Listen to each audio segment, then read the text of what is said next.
Hello students, welcome to Concrete Technology. This subject is for DCES 3 students. Concrete technology is a very important subject for civil engineering students as well as for the practicing engineers. In this subject, we have 10 units. The first unit is of cement. This is the first lecture of unit 1. There will be 2 more lectures of this particular unit. Before going into details, let us discuss the general outline of this lecture. In this lecture, we will be discussing concrete material, components of concrete, cement in a nutshell, and production of cement. First, let us discuss what is concrete. Concrete is a composite material composed of coarse granular material embedded in a hard matrix that fills the space between the aggregate particles and glues them together. Hence, concrete is a combination of aggregate and cement paste. In normal concrete, the aggregate forms the skeleton matrix of about 60 to 75% by volume, 25 to 40% by paste, that is of cement paste, and 1 to 2% of voids. The air voids may be entrap air, which means the air which is present in the concrete due to insufficient compaction, or entrained air, the air which is incorporated deliberately in form of minute air bubbles. The aggregate should be inert, which means it should not react with anything and it should be strong.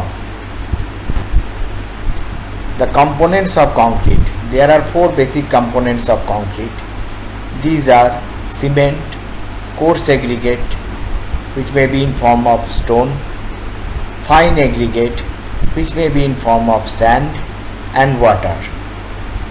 These 4 components are essential for concrete manufacturing.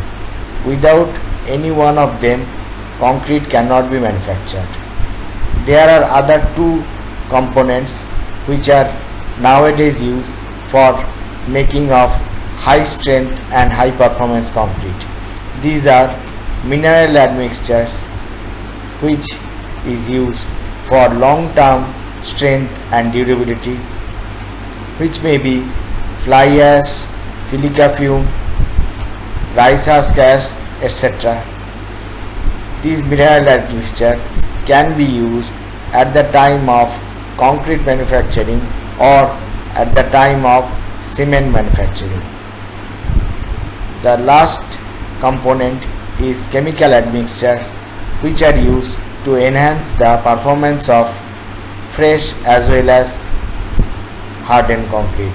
These are accelerator, retarder, plasticizer, super plasticizer. Now let us discuss about cement. Cement in general sense should have adhesive as well as cohesive properties so that it can bind all the material together. Whenever we are talking about cement, we are generally referring Portland cement or ordinary Portland cement, which can be made by heating a mixture of limestone and clay in a kiln of about 1450 degree centigrade temperature, and then grind them into fine powder, which is called as clinker, with some addition of gypsum about 3%. This clinker, which is produced in this cement manufacturing, initially they are nodular material before grinding, and these nodules may be of 5 mm to 25 mm or more diameter. In the picture, on the right hand side we have clinker and on the left hand side we have cement. The raw materials used in cement are calcareous material containing calcium carbonate. The primary source is limestone, which may have some impurities such as iron, alumina. Then we have argillaceous material containing clayey matter, which is a source of silica, alumina, and some iron oxide. Then we have gypsum, which is added at the final stage as set regulator. Sometimes some mineral additives such as ground limestone, fly ash or slags are added at the final stage, and as per Indian standard up to 5% of these additives, which is known as performance improver, can be added in cement manufacturing in case of ordinary Portland cement. Now let us discuss about cement manufacturing process. Here you can see there are many steps involved.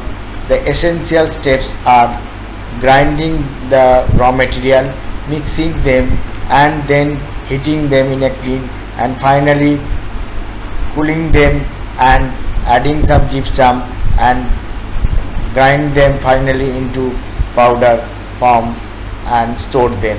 Here you can see the raw material is first grinding them into crusher, and then all the other materials are added, and one preheating unit is there, and finally the material is fed into kiln where the temperature is increasing as it goes down, and the clinker is produced here, which is then cooled in a clinker cooler, and the gypsum is added, and final grinding is done, and cement is stored in a silo, and then packed them, and then it finally goes to the market.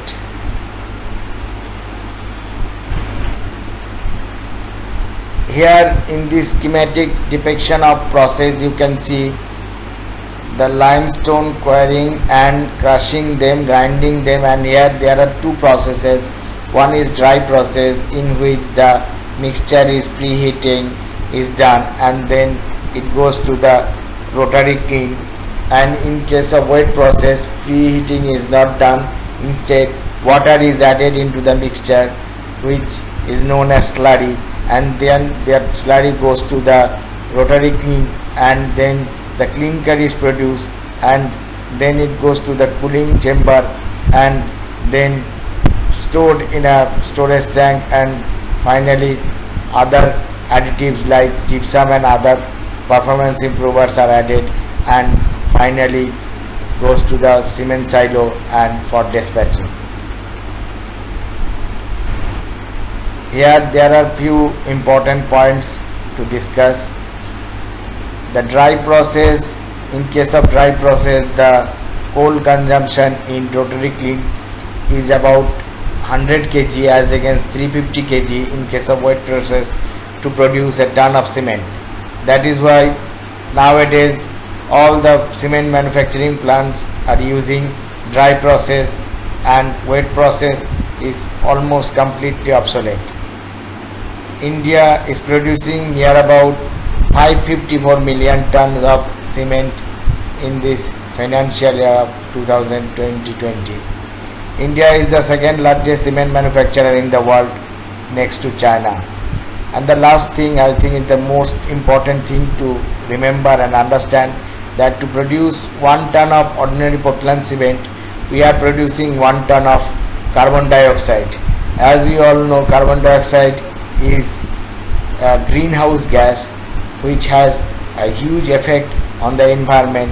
Hence, it is our duty to understand this harmful effect of manufacturing of ordinary Portland cement, and we need to find some way so that the carbon dioxide generation will be reduced, so that the environmental impact will be reduced.